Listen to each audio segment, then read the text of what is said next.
Good evening, folks. It's Diamond with the Oppenheimer Ranch Project and Magnetic Reversal News, bringing you a grand solar minimum update Friday, January 17th, 9 p.m. Mountain Time 2020. The models aren't funny. The Northeast is going to be picking up on some snow. We have both models to show you. We're also monitoring Tal Volcano live to bring you the updates. But the big story, 1/3 of the U.S. under winter storm watch and warning, 5 states under blizzard warning currently. Keep calm. It's boom time. Buried in snow. Have you heard about this? Skycomish, Washington, cut off from the world earlier this week, was buried under 3 feet of snow. The town of Skycomish on U.S. Highway 2 was experiencing the brunt of nature's fury. And the chief fire police was telling people to get out if they can. Washington State. Wowza. Let's take a look. Some heavy snow blanketing the state. Look at that amazing snowblower. Look at that. There's a foot up there. I wonder if that's in Snowish. Who knew? He's stuck. Big snowstorm moving into Wisconsin Friday afternoon. See how much snow will fall and where. Marquette, Minneapolis, Sioux Falls, all in the crosshairs. 6 to 12 inches Friday through Saturday. AccuWeather Local Storm Max says 16 inches possible. That's amazing. Heavy wet snow to hit West Michigan tonight. Sorry, Top Knot. Kalamazoo, it's been since December 17th when we've seen 2 inches or more of snow. Ho, ho, ho. 5 to 8 is going to fall right there on Happy Echo Valley Ranch, or whatever it's called. That's right out near Kalamazoo. Snow causing travel issues as winter storm impacts Iowa. Mixed precipitation coming tonight. The 4-inch line in Waterloo, Manchester, Dubuque. 7 to the north, less to the south. Heads up, Iowa City. Road crews are out in force this afternoon as snow continues to pile up with the latest winter storm moving across the state of Iowa. We're going to get to the models. We're going to show you the totals. Significant snowfall expected on Saturday into Sunday in the Northeast, especially upstate New York. Up to 10 inches up there near Lake Pleasant and Rutland. Travel conditions will turn poor once the snow breaks out. Expecting a 5 to 8 amounts over the southern Adirondacks. Will come in around 8 to 12. Some areas will even exceed a foot. All the way up to Vermont. Significant snow and ice will hit parts of the U.S. this weekend. We know. Let's check out the Snowfall Analyzer for the last 24 hours.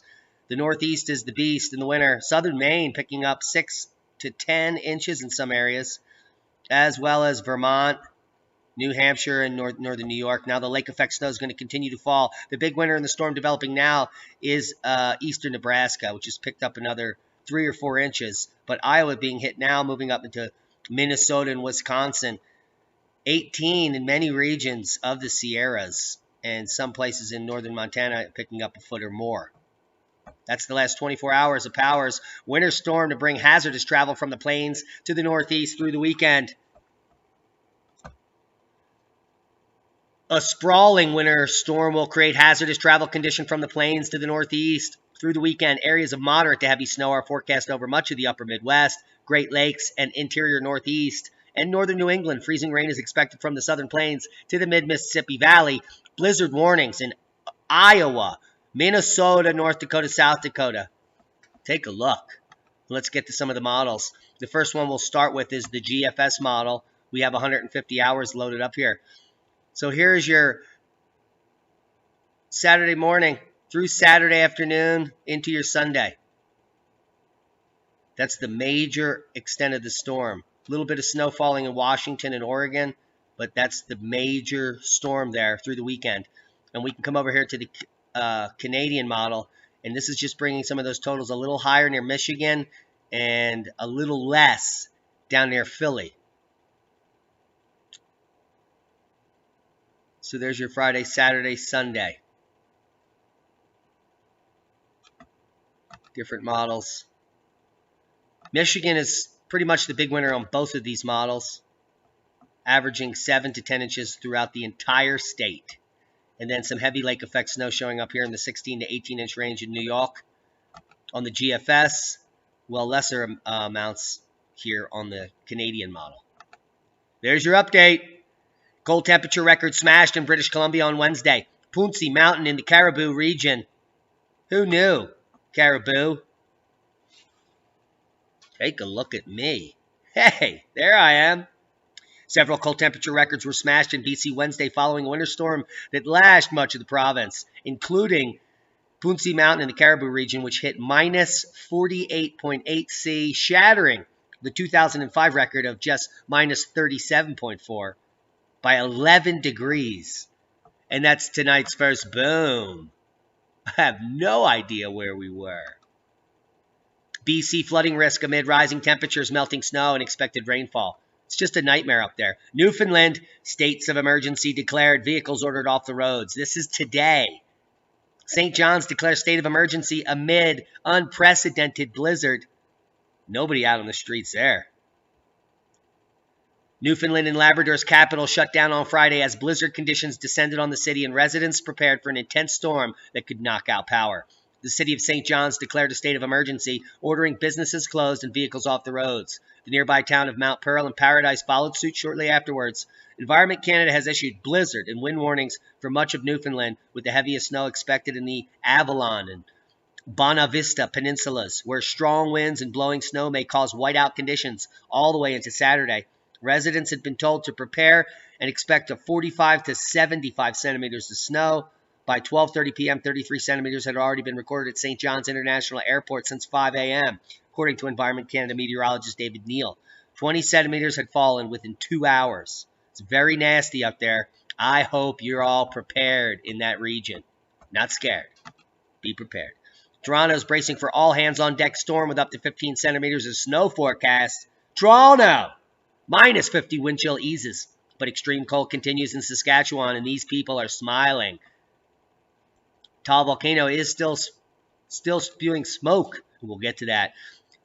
Snow even blanketing the United Arab Emirates. Google where that is, and you'll be amazed. I saw some heavy snow on palm trees in BC. Low supply of cauliflower and broccoli due to falling temperatures. Global warming much? I doubt it. Seismo. No blips of note. We've got an interesting cluster over here in China. So something interesting here in China, Afghanistan region happening along this fault line. No other quakes of note. Little popper, probably a frat quake in Kansas. And it seems like Puerto Rico is calming just slightly.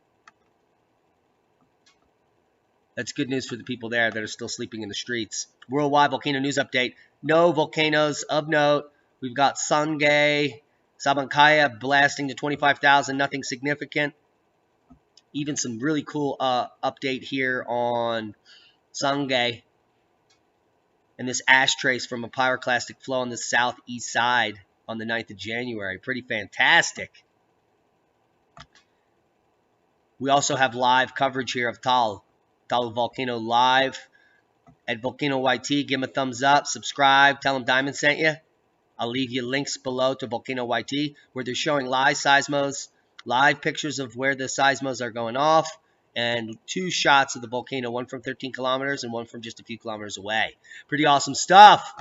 I also have a flyby from the government yesterday around the volcano. Take a look. It's going to parse.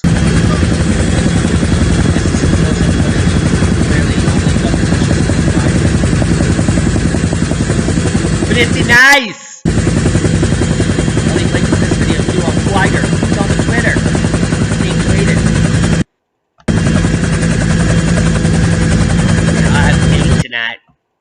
watching movie. Mars Orbiter just sent back an incredible photo of the red planet's icy North Pole. Take a look at the snow there. It looks like winter in Utah. Who knew there was that much water on Mars? They knew.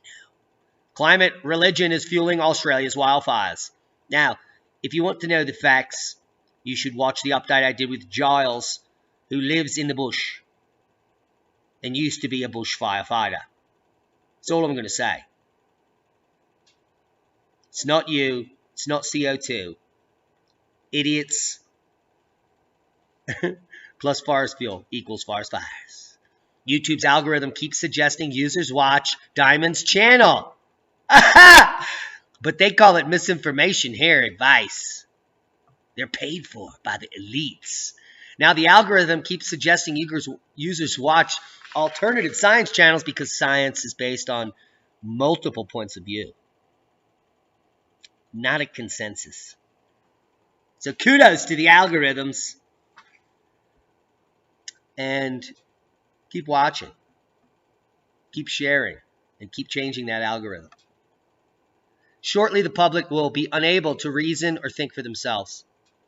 They'll only be able to parrot the information they've been given on the previous night's news. Zbigniew Brzezinski. No truer words have been spoken. Hope you got something out of the video. The algorithm is working in our favor.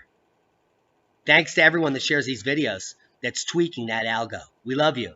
All of our one-time donors, all of our new Patreons. Without you, this is not possible. We love you. Be safe.